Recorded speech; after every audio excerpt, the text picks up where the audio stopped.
Well, Fate, I saw this yesterday, and man, I was like, what is that? You know, and I go by it, and it says Nash. Yeah. Man, I never saw a Nash that looked like that. No. But this is beautiful. This is in its own twisted way, I might add. But it's really cool. And you and your two sons, right? Yeah. Hand built this car. Yes. So it's not a Nash. It's not a Nash. It's not a Pontiac. It's got Pontiac. Part of the doors are Pontiac. 39 Pontiac. Yeah. The hood, both cowls, both windshields, dashes are all hand formed. And even the body. I mean, a lot of the body parts Oh too. yeah, Right? down around the exhaust, cut out through the firewall. That's all. And it's sitting on a Ford chassis. It has mechanical brakes still, which is very unusual. Yeah, it is. And it's also kind of a challenge sometimes. It is. It'll keep you alert. Yeah. Wow. Well, now how long did it take you guys to build this? About a year and a half. We not had bad. other projects going, and we just said, let's put them on hold And we're gonna and do get this thing done because it's fun. It really is fun. Well, it's such a, man, it's just. Well, the it's such a idea came stately- up where, they made these in the 30s, the dual Cowl and they were Phaetons. mostly Packards and Duesenbergs. And the boys had seen pictures, and they said, well, can we do that? And I said, draw one up and we'll see.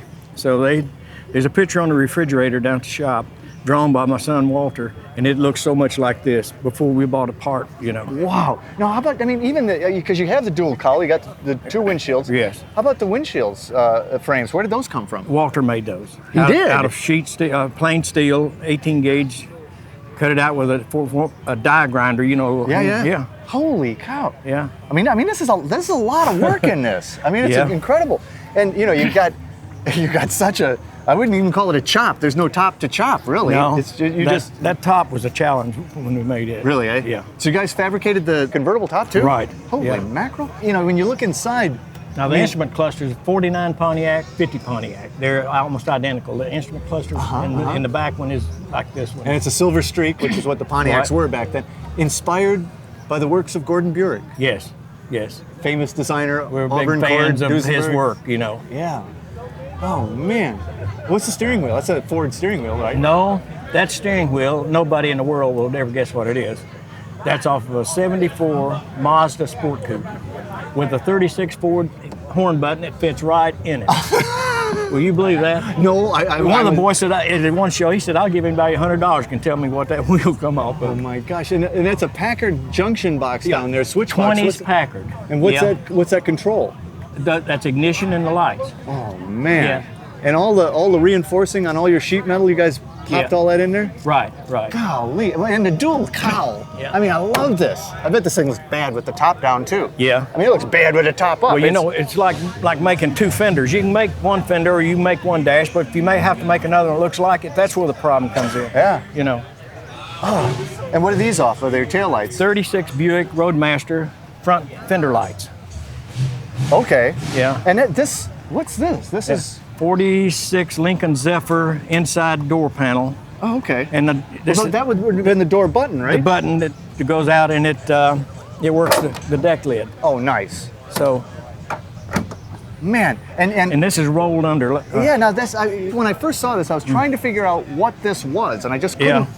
I couldn't figure it out. And what fenders came off what? Yeah. But you created this. That's why I couldn't figure it out. Because the fender thing, we had to make a lot of alterations to make that not look like there would be a fender there. You know. Oh, it's And, very unique. But somebody once said when we first got done, said, "What is this?" And I said, "Well, it's probably a mistake, but this is what it is. But it's done now. It's done." So yeah. What do you call it?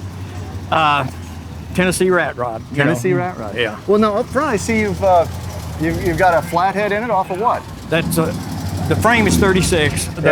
The flathead is a 39, and all we done to it, it's set in a barn in this chassis for 27 years. Yeah. So we got it moved to the shop and didn't have any body. Within an hour, my sons they'd welded a metal chair on it and had it running, driving it around the shop after all them years. And the only thing we changed on it, we put 2 carbs and put electronic ignition. Now, Okay. the battery is right up in that little bitty hole there, Yeah. and it's a motorcycle battery. And she'll turn this It's thing a on? dry cell, yeah. Oh, okay. It So it's starts got big enough traction? Harleys and things, which is Yeah. almost as big as that flathead. Well, that's true.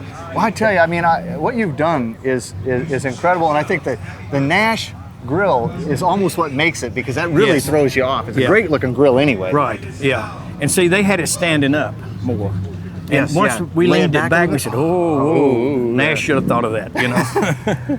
Fate, this is a fantastic my piece pleasure, of work. man. And Gordon Buehrig, I think, would approve. He'd want a better paint job on it, but he probably would like to get it painted. But we may take this up to Auburn this year and let some of the guys up there see it, because they knew we were making it. Some of those guys, and they said they wanted to see it. That's cool. Thanks for bringing it out, man. Hey, my Thanks pleasure, again.